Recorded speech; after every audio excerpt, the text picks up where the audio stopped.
এবার দেব যেটা আসল উপকরণ, চিংড়ি মাছ বাটা। আমি শিলনোড়ায় বেটে নিয়েছি। নমস্কার বন্ধুরা, ওয়েলকাম টু মাই আমন্ত্রণ। আজকে আমি একটা চিকেনের রেসিপি দেখাবো। এটার নাম হচ্ছে গোয়ালন্দ স্টিমার কারি। আমি ছোট্ট করে বলে নিই যে এটা গোয়ালন্দ স্টিমার কারি কেন নাম হয়েছে।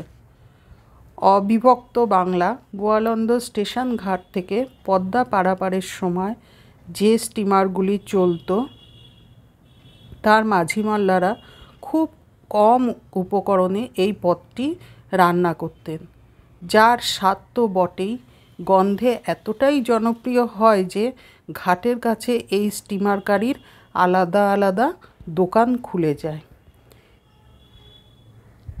তো এটা কিভাবে রান্না করা হবে সেটা আমি দেখাচ্ছি। এখানে আমি প্রায় 1 কেজির ওপরে 1.5 কেজির কাছাকাছি চিকেন নিয়ে নিয়েছি। এখানে প্রথমে দিয়ে দেব লবণ,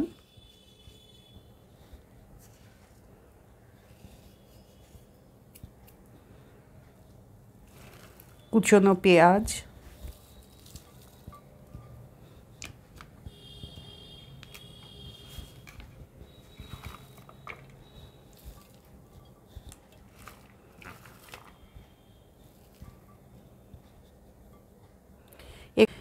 দিয়ে দিলাম থেতো করা আদা, রসুন, কাঁচা লঙ্কা।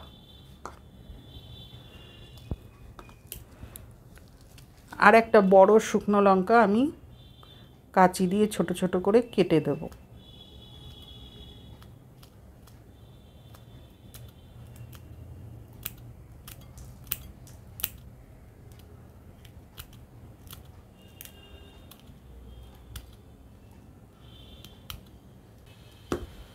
এবার দিয়ে দেব হলুদ,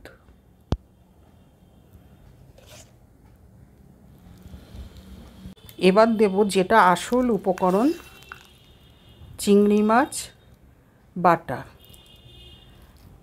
আমি শিলনোড়ায় বেটে নিয়েছি, কারণ তখন তো মিক্সার গ্রাইন্ডার ছিল না, ইউজও হতো না, তো ওই জন্য আমি শিলনোড়ায় বেটে নিয়েছি।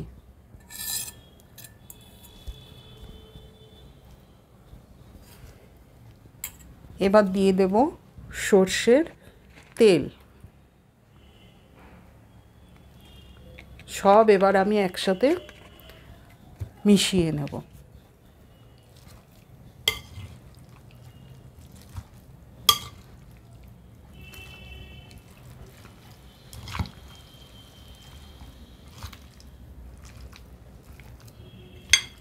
আপনারা এটা হাত দিয়ে মেশাতে পারেন, যেহেতু লঙ্কা আছে আমি লঙ্কা ধরতে পারি না, ওই জন্য আমি স্পুন দিয়ে মেশাচ্ছি। হাত দিয়ে মেশালে বেশি ভালো হয়।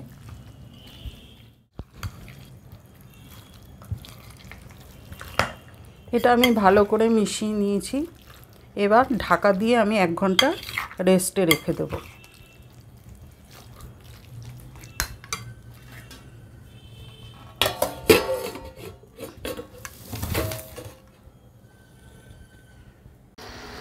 আমি এখানে কড়াই বসিয়ে দিলাম।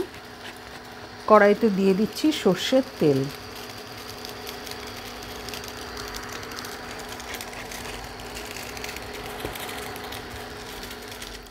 তেল গরম হয়ে গেছে, এবার ম্যারিনেট করা চিকেন আমি দিয়ে দিচ্ছি।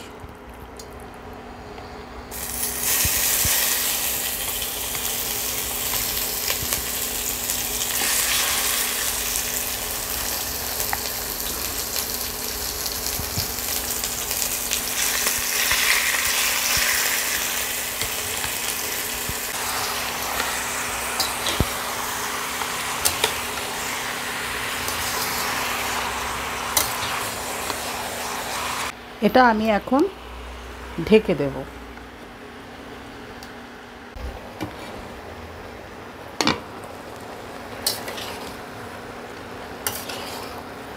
সবে চিকেনটা বসিয়েছি, এর মধ্যেই সুন্দর একটা স্মেল বেরোচ্ছে।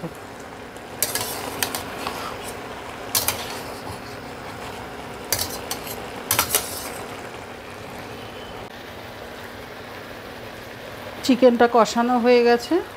আমি চিকেনটা যেই পাত্রে ম্যারিনেট করে রেখেছিলাম সেই পাত্র ধোয়া একটু জল দিয়ে দিলাম।